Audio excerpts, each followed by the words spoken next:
Hello दोस्तों, नमस्कार, प्रणाम। कैसे हैं? उम्मीद करते हैं ठीक होंगे। तो आज के वीडियो खूब में मजेदार होने वाला है। जो पूजा पांडे और मनीष कश्यप के बीच में जो लफड़ा चला था, उसी पूजा पांडे को लेकर आए और क्रैक मान के वीडियो बहुत मजेदार होने वाला है। लाइव देखिए, मजा आ जाएगा। हाँ, तो चैनल पर नए हैं तो चैनल को सब्सक्राइब कर लीजिए, ताकि ऐसा मजा फिर मिलता नहीं है और हम ऐसा मजा देते हैं। तो वीडियो को सब्सक्राइब कीजिए ताकि हमारा वीडियो पहुंचते रहेगा।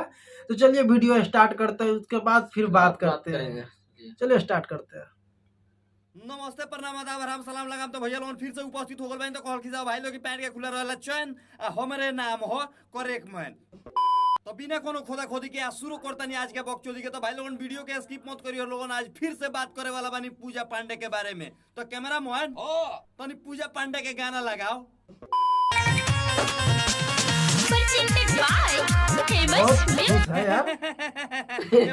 ये तुको के मत हंस, काहे कि देखते मातर हमार खड़ा हो जाता।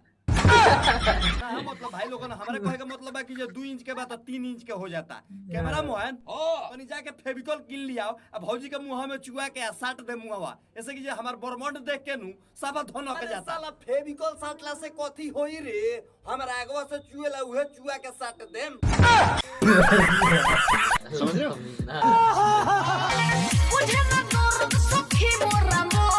अरे भौजी तहार मरद तहार दर्द कहाँ से समझी? तू तो पड़ल बाड़ू दूसरा के फेर में, तो हितुआ सोचत हुई कि जे ऊ पड़ल भी है दूसरा के फेर में, तो अपन हाथे से काम चला ली। सही पकड़े हैं। अच्छा, सुतेला संगे तबो लागे सरद। कैमरा मोहन अरे तनी हिताइन के तनी जोर पकड़, तो जोर कहाँ से गाबड़ाइल बा? हमरा बुझाता नु कि हिताइन के हितावा जोन बाटे ओकर हथियारवा खड़ा नहीं कहत, ओई से इनका सरद ध लेले बा। साला तो खड़ा ना होला तो कोनो इलाज बता दे भौजी के। तो कह दे हिताइन से कि हितावा के हथियारवा पकड़ के खूब चूसे के टन दे खड़ा हो जाई।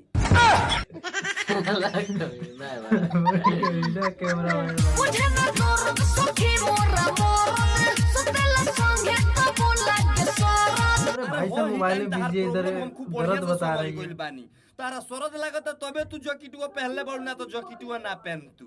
अरे तनी पूछ ना हिताइन से कि जे स्टूडियो में चली तो स्टूडियो वाला सोन से मारवावेली की ना।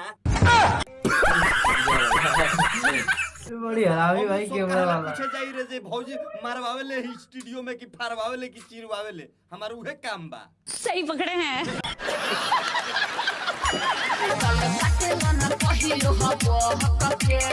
हनु तो तारा गालो काटो के मन करता भौजी, तो हमारा कैमरा मन से संपर्क करो, गालो काट ली आ घाड़ो काट दी ना। मतलब हमारा कहे के मतलब भाई लोगन की जे गालो काट दी आ ढोड़ियो चाट ली।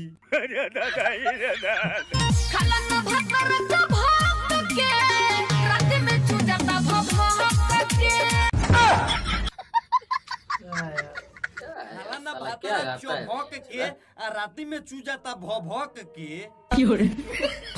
यार क्या गाना सही है यार, कंफ्यूजन पड़ गया भाई। अरे हितवा के केरवा में से माल सही पकड़ता रे। तो बुहाई जी एगो काम कर, जब चू जाता भौक के तो हबर दोनों हाथे मुंहे धके चाट लो। हाँ तो भाई लोग आज खातिर तो अगर वीडियो झाट भर भी अच्छा लागल तो चैनल को सब्सक्राइब करम जा, वीडियो को लाइक करम जा, ज्यादा से ज्यादा नु वीडियो का शेयर करम जा। तब तक खातिर बाय, मिलता नहीं नेक्स्ट वीडियो में। दुनिया को सुधारना है ना तो पहले खुद बिगड़ना पड़ता है।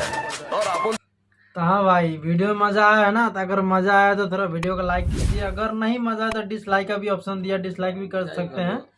और चैनल को तो सब्सक्राइब कर ही लीजिए, ताकि ऐसा मजा मिलते रहेगा हमारे चैनल से। एनडी रिएक्ट 265 और वीडियो देखना है तो हमारे चैनल को प्रोफाइल खोल कर देख सकते हैं। और चैनल को तो पहले सब्सक्राइब कर लीजिए और ऑल पे प्रेस कर दीजिए, ताकि हमारा जब भी वीडियो डालूंगा सबसे पहले आप तक पहुंचेगा। तो वीडियो तो बहुत मस्त और कमाल का था, बहुत मजा आया। तो चलिए फिर अगले वीडियो मिलते हैं, तब कल फिर ऐसा वीडियो लेकर आने वाला है। तब तक के लिए इंतजार कीजिए। Bye by.